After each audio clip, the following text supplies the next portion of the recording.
Okay. Well, thanks again for joining us and tuning in online. We're going to start off with the drawing, and I just want to thank everybody who filled out a testimonial for us because those were awesome. And everybody who filled one out, their name is in the bucket here. I've mixed them up. I'll dig for the second one. I drew the first one off the top, dug for the second one. Okay, so Jaden. Yep. And Grace.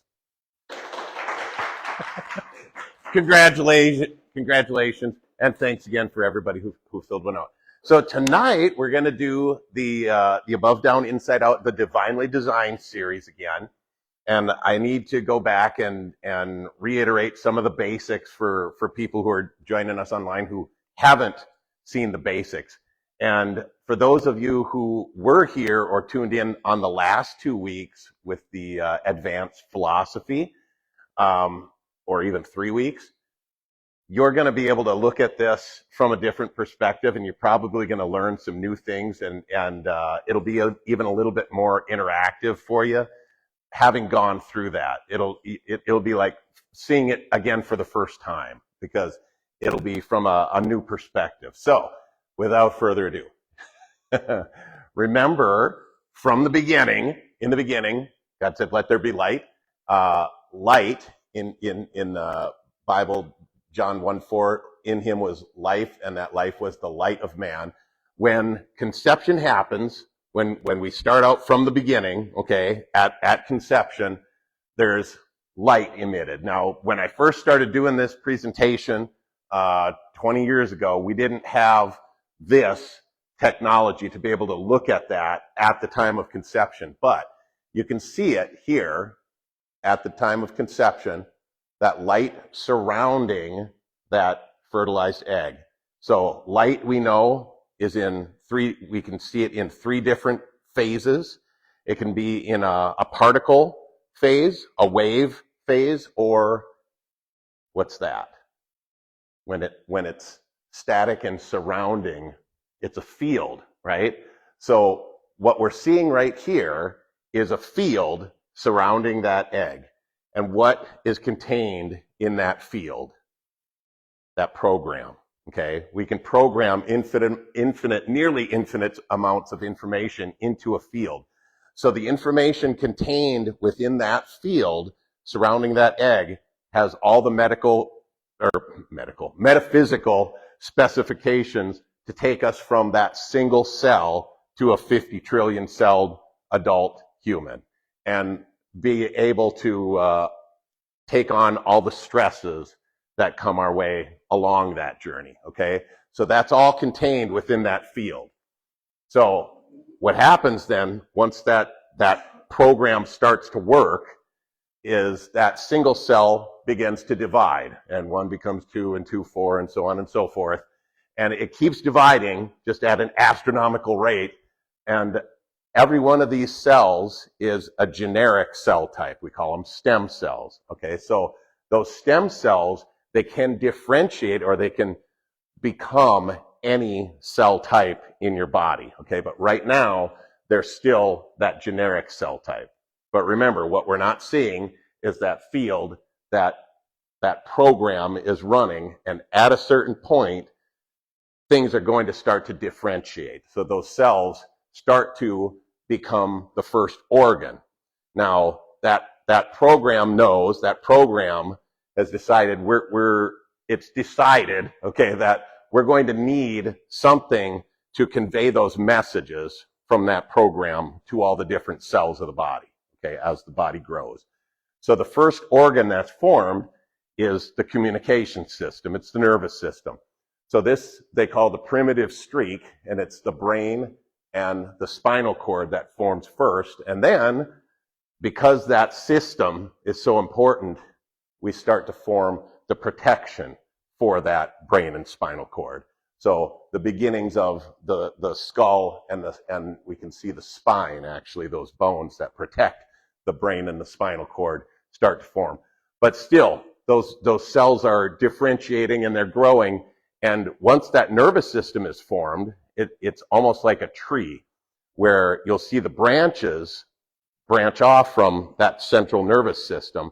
And at the end of those branches, there are the stem cells, but they're getting information now from above, down, inside out, from that nervous system. It's being sent over the nervous system out to those stem cells to tell them, you're now going to be a heart cell. You're now going to be a liver cell. And those cells differentiate into those organs, okay? And this is at 12 weeks, I believe. All the organs are there. They're not fully matured yet, but it's like all that information has been sent out, and those cells have been differentiated into those organs and those tissues. And we introduce at this point the idea of a generation, okay? Because those cells now start to turn over. Each of those cells, it's pre-programmed. That program tells those cells when they're supposed to die, okay, how long a cell is supposed to last. And that's like a foreign concept to most people, that, yeah, your cells know when they're supposed to die, okay? So every time those cells turn over, that's one generation of cells. And when we have a tissue that's healthy, what we'll see is the old cells die off and the new cells come in to take their place, and that's called regeneration, okay? That tissue stays nice and healthy by regenerating those cells. And when a cell is damaged, it usually doesn't die. It'll do some patchwork, but then it'll die off at its pre-programmed time, and then the new cell comes in to take its place. And that new cell regeneration is what we see as healing a lot of times. So that healing time depends on the cell type, and we'll kind of go over some of that. So that generation, if you could see your body the way it really is, you'd never see it the same way twice, because 98% of the atoms that were there a year ago are no longer there. So the configuration of bone cells, although it remains pretty constant, the atoms are constantly changing out. And in fact, you get a new skeleton every 90 days. Those bone cells and a lot of the other cells have about a 90-day turnover, okay? That's one generation. Your skin cell, every month, your skin cells turn over. So you have a new skin every month. Your stomach, the lining, every 4 days. But there are surface cells that turn over every 5 minutes. You get a new liver every 6 weeks. You wear about 10 trillion red blood cells every second. So there's a lot of them. A red blood cell lasts about 90 days, but yeah, there's a lot of them, so a lot of them wear out. So your body is in that constant state of change, okay? And the expression of intelligence through matter, remember, is the chiropractic definition of life. And we can see that there's a program there, okay? There's an intelligence that has written this program, and it's running properly in the body. And the master maker of the human body did not run off and leave it masterless. So we talked about that innate intelligence, and now I think you guys have a better understanding of what that is. It's a program, okay? We say God wrote this program for how the body is supposed to work. And the chiropractic definition, or remember the mission of innate intelligence, that innate program, it's the inborn ability of a living thing to adapt forces and matter for use in the body in order to maintain that body in active organization, okay? So it happens, we say, from above down, inside out. And we're talking about, yeah, from the brain, those messages come from above down, inside out. But even higher than that, remember, when we're talking about dimensions, the fifth dimension, not necessarily the fifth dimension, but you know what I'm saying, that the dimension in which that intelligence, that code exists, is a higher dimension than the three physical dimensions and the time dimensions, okay? So above, down, inside out, that's the flow of information in the body and in general in the universe. It happens no other way. So the function of the nervous system then is to coordinate, it act as a communication system to coordinate all the functions of the human body.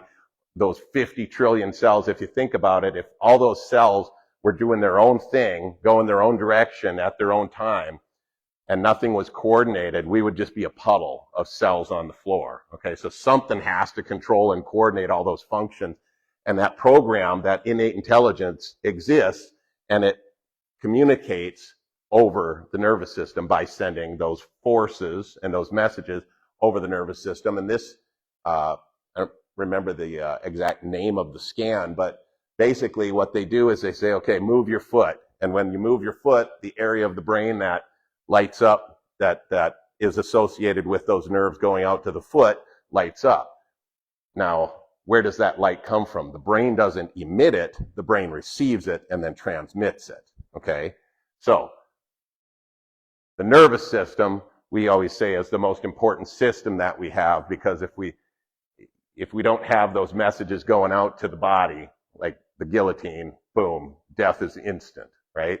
So the nervous system made up of the brain and then the spinal cord, and the brain stem and the spinal cord bring those messages from above down, and then from inside out, the rest of the nervous system, we call it the peripheral nervous system, carries those messages from central nervous system, which is the spinal cord, out to those organs and tissues and muscles and everything in our body. So you got a nerve that carries a message for that heart to beat. You got a nerve that goes out and tells the lungs when to breathe, and the stomach and the liver and the pancreas and spleen, and literally every part of your body that functions does so because a nerve carried a message for that event to happen. It's not by accident or by chance that your heart is beating at 62 beats a minute right now, or your blood pressure is 130/80, or that's not by chance. There's a program being run there, okay? And it's intelligent. So when we talk about that program running at 100%, we're talking about our body functioning. When we talk about health, we talk about function. If our body was functioning at 100%, expressing that program at 100%, then we're going to be at 100% life. And when we're talking about that generation, those cells turning over, when the buildup of cells equals the breakdown of cells, that's called ease. Our body is in a state of ease, okay? Now, technically speaking, we could be at that state of ease, in theory, for the rest of our life. But usually, there are these things here, these stresses that our body can't adapt to, that cause breakdown in the body. And it causes a state where the breakdown exceeds the buildup. And in chiropractic, we call that dis-ease. Okay, it's not a play on words. It doesn't steal from disease. It literally means dis-ease, because buildup equals breakdown is called ease. So when breakdown exceeds buildup, we call it dis-ease. And interference with the transmission of intelligence causes incoordination or dis-ease. Dis-ease is specifically only caused by that interference with the transmission of that intelligent force, okay? So dis-ease, we're not equating it with a disease. We're saying the body is in dis-ease only when there's interference with that transmission of those innate forces. So we talked about those innate forces, those forces that the code or that intelligence codes for, that is then sent over the nervous system. Anybody remember what those innate forces are called in chiropractic terms? The mental impulse. You guys remember hearing that word, or those words? The mental impulse. So if there's interference with that mental impulse, that's when we say the body is in dis-ease, okay? So what causes interference with the mental impulse? Because it's over the nervous system, a subluxation is the primary cause of interference with that. So remember, when we break down subluxation, the word subluxation, sub means less than, lux, remember, means light, like a divine light, and ation means to be in a state of. So subluxation, literally translated, means to be in a state of less than divine light. And I think that's awesome, because when they came up with the term subluxation, the pastor that helped Dee Dee come up with this, he knew Latin, and he came up with this word, subluxation. We didn't know about fields at that time. We didn't know about that light that's emitted, that field that surrounds us as a single cell at conception. We didn't know about any of that stuff, but if you choke off that light being transmitted out to those generic cells in utero as that baby is developing, those organs never develop. Okay, we take away that light, that information being sent out to that heart. Those cells that are supposed to become that heart, they just stay a generic cell type. It ends up being a tumor of some sort, and the heart never develops. In the adult body, if we have this subluxation here that interferes with that information or that mental impulse being sent out to, let's say, a heart, okay, there's going to be dis-ease, all right? The body isn't going to be at ease. There's probably going to be more breakdown than build up. But if we choke off enough of that information, what will happen to those cells is they go back to that generic cell type. Because remember, it was that information coming out that nerve that told those cells what they were supposed to be, how they were supposed to differentiate. So as those cells genetically just know how to reproduce, how to turn over, like they know when they're supposed to die, and then those new cells come in. When they first start, they're pretty generic, and then they get that information, and then they turn into that heart cell, that liver cell or lung cell or whatever. So if we choke off that information enough, eventually those cells do go back to that generic cell type.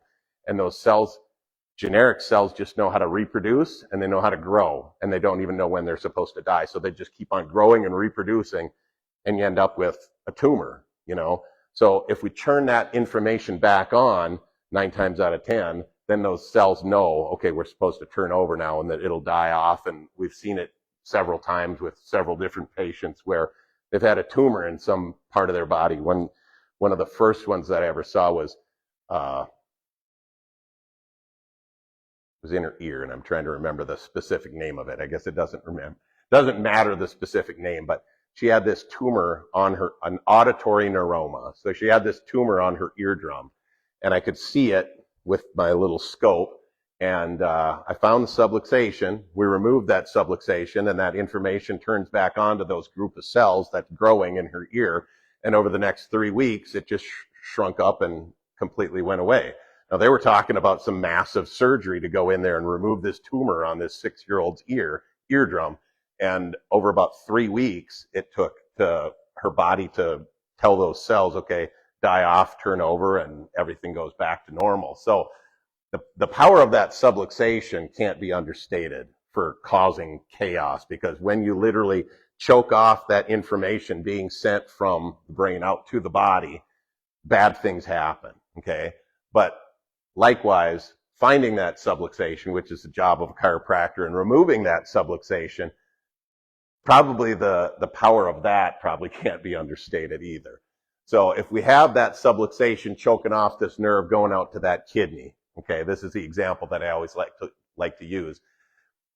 Day one, we know that those subluxations, if you put roughly the weight of a dime on one of those nerve roots, it'll reduce that nerve's function by up to 60%. University of Colorado did that research. So we put weight on that nerve, the weight of a dime, 10 millimeters of mercury pressure. Day one, how much information is making it out to that kidney? 40%, right? So on day one, we've got 40%. Now, is that something that we necessarily feel? Are all those nerves pain sensitive? Turns out only about 9% are sensory, and of that 9%, about 1% of those nerve fibers are called nociceptive fibers, which are literally the pain sensitive fibers. So it's a very small percentage of those nerve fibers in that root that are pain sensitive, but the other 99 point whatever percent are functional. So they're telling that kidney what to do, when to do it, how to do it, okay? So we could have that pressure there and not necessarily feel it as pain is the point here. So with time, is that something that gets better or worse? The breakdown exceeds the build up. So it's going to get worse with time. That's called degeneration, where now every time those cells turn over, that next generation is worse. Like either it's getting less nerve supply or less blood flow or both, and those cells literally start to atrophy. okay? So day one, we've got 40%, but it degenerates. So 5 years later, now we're down to 20%. 10 years later, we're down to 10%. 15 years later, we're down to 5%. Let's say 20 years go by. Eventually, that kidney's going to shut down, okay? And that's a real kidney. The other one was a fake kidney. They don't like to part with real, good kidneys, but when you got a bad kidney in your body, in defense of that, you got to go in and you got to cut it out because that's a dead kidney, basically. It's toxic. So you got to have that removed. But think back, like I said, finding that subluxation, that's something that just about every chiropractor should be doing. They should be finding those subluxations. And yeah, there's over 200 different techniques for correcting those subluxations. And I'm going to say that, there's probably a technique out there for everybody. Not everybody responds best to like the Gonstead technique or, upper cervical or whatever, but there are techniques out there, and there are specific techniques where the chiropractor is actually looking for that subluxation and specifically correcting them. But 95% of the chiropractors out there are just doing what we call the flying seven. It's general manipulation. It's not actually chiropractic. That general manipulation is osteopathy or physical therapy. And we talked about that a little bit. When you do a general manipulation, you're increasing blood flow. So in this instance, if the main issue was that blood flow is reduced because there's pressure on the nerve going to a blood vessel supplying the kidney, okay, that happens. So a general manipulation in that case would help that person. And that's what Andrew Pierce Stills, the guy who developed osteopathy, saw with his work, is that when we do a general manipulation in the area of the nerve supply and the blood supply out to an organ, that organ improves. It improves the circulation, okay? But what we're looking at is something more specific, right? We're looking at that nerve supply to those cells and the nerve supply to the blood vessels. A blood vessel is a muscle and it has a tone, okay? And that tone is determined by that nerve. So if we have pressure on that nerve going to a blood vessel, it increases or decreases that tone. Either way, it's going to affect those cells, okay? So, I blew it. What's the number one cause? What's the number one cause when we're talking about different causes of subluxation? Everybody always asks, what's the number one cause of subluxation? Is it like car accidents? Is it slips and falls? No, it's the birth process. In a quote-unquote normal birth, a lot of times the doctors will put 60 to 90 pounds of pressure on an infant's neck as they pull and twist to get the shoulders clear of the birth canal. So even if a baby is born C-section, when they make the incision, they reach in there and they grab the baby by the head and pull them out, okay? Would you take a newborn and palm them by the head and then hold them there, just like let their body dangle? No, nobody would do that, right? But that's just the weight of their body, okay? We're talking 60 to 90 pounds of pressure on an infant's neck to get the shoulders clear of the birth canal. That's a pretty major cause of subluxation. So that's why we always encourage people. We don't tell people, mandate it or anything, but we encourage people to get kids checked for subluxation, because a lot of the issues that we probably deal with as adults probably started when we were kids, okay? So I'm going to leave you guys with a quick story and an action step. And the story is, you guys remember my first chiropractic patient. His name is Duke. And when Duke was born, he was developmentally delayed. So he talked a little slower and walked a little slower by the age of 19. And when he was 19 years old, he lived in the cities in St. Paul with his dad. And he was walking down the street, and 4 guys in a car saw Duke walking down the street and noticed he's different. He's walking different. And they got out of the car and they start heckling Duke, and Duke tried to run away, and he ran down this alley and they caught him, and they started beating him up and roughing him up, and they beat him until he was on the ground, and then they kept beating him until he stopped moving, and then they kept beating him until he stopped breathing. And then they picked him up and they threw him in a dumpster and they left him there for dead and ran off. And by some miracle of God, somebody saw this whole chase occur and they called 911. And when the cops got there, they found Duke in this dumpster, not breathing, no heartbeat. And they pulled him out and they started CPR. When the ambulance got there, they stabilized him, which meant he was breathing and he had a heartbeat. But he was in a coma for 4 months. And when he came out of that coma, he was paralyzed, but not like somebody who had been in a car accident where it's like neck down, waist down. It was like somebody who'd had a stroke, where it was his left side, everything is paralyzed. On his right side, which wasn't like a stroke, was everything is just severe searing pain. So he wakes up from this coma just screaming in agony from this pain on his right side. And they're doping him up and they're doing all these tests down in the cities to try and figure out what's wrong with this kid. And they can't figure out what's wrong with him. So they send him down to Mayo. Mayo runs every test in the book, and they can't figure out what's wrong with him. So they send him home with morphine, which is basically like saying, here, your kid's going to die, be comfortable while it happens. And he didn't die. He went on like that for over a year. And his dad said after the first few months, that pain was so great that it literally just drove him out of his mind, to the point where he was eyes rolled back in his head, drooling, and he's a vegetable and his dad's feeding him through a tube. So that's the Duke that I met when his dad talked to a friend of his at work, and his friend said, well, maybe you should get Duke checked by a chiropractor because they don't always check for subluxation. He sat through a lecture like this, and he told Duke's dad about subluxation. He said, chiropractors are the only ones that are looking for it right now. And, they're probably not going to see it on an MRI or a CT or any of these other scans. Maybe get him checked. And his dad said, okay, I'll get him checked. And that's what we encourage people to do, is just get checked. We don't tell everybody you need to be adjusted, because we don't know that that person even has subluxation or has subluxation that we can even fix. Okay. But we encourage people to get checked. So that's what his dad did. He said, I want the cheapest clinic you can find, which happened to be the student clinic where I was working. And his dad brought him in, literally carried him in, laid him on the table, took his shirt off, and started telling us this story. And I'm scared to death, because this kid is just shriveled away, skin and bone, eyes rolled back in his head, drooling. And I'm thinking, this kid looks like he's going to die. And I don't want to be the last person to touch him, because if I touch him and he dies tomorrow, they're going to blame me. And apparently my supervisor was thinking the same thing, because he said, he's your patient, John. You do the analysis, adjust what you find, and just don't expect much. So that was his sage advice.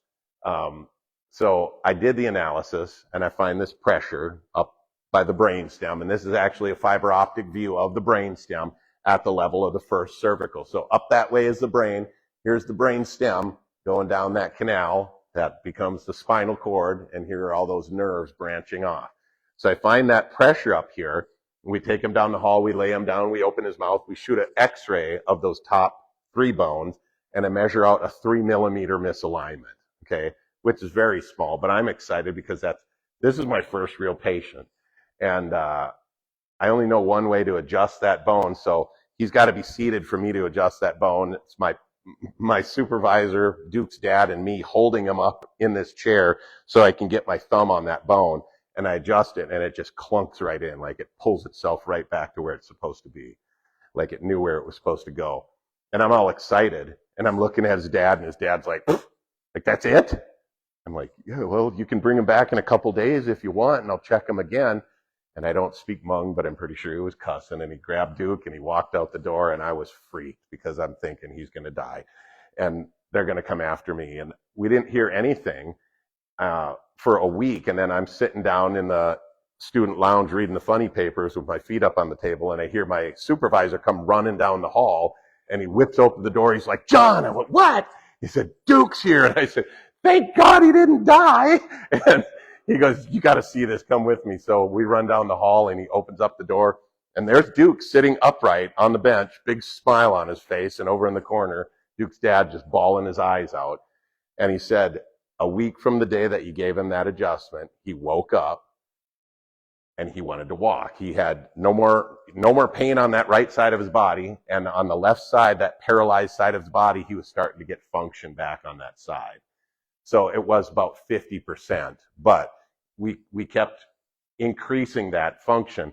They called it a chiropractic miracle at the time. And I believe in miracles, but there's no such thing as a chiropractic miracle, right? Here's the miracle. This is how our body was made. Here's that program, that innate intelligence that we have that runs and tells our body how to do and what to do it and all those good things.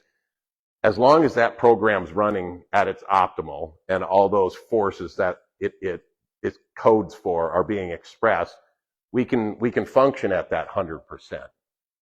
Duke's 100% is different than our 100%, right? He was born developmentally delayed. But when we removed that interference, we didn't add anything to his body. We didn't take anything out. We just removed that interference. And now that innate intelligence is being expressed at 100%. It doesn't get any better than 100%, okay? So that's why we want to encourage people to get checked. If you've never been checked, get checked. And we do it no charge for the people that show up to these presentations or watch us online. And we usually do the exam x-rays and 2 free adjustments so that you can try the Gonstead technique, because it is different probably than anything else that you've experienced. So I'm not going to push that, but thank you again for everybody showing up tonight. And thanks again for the awesome reviews. And congratulations again to Jaden and Grace. And we'll have your oils here next time that you show up. Have a great evening.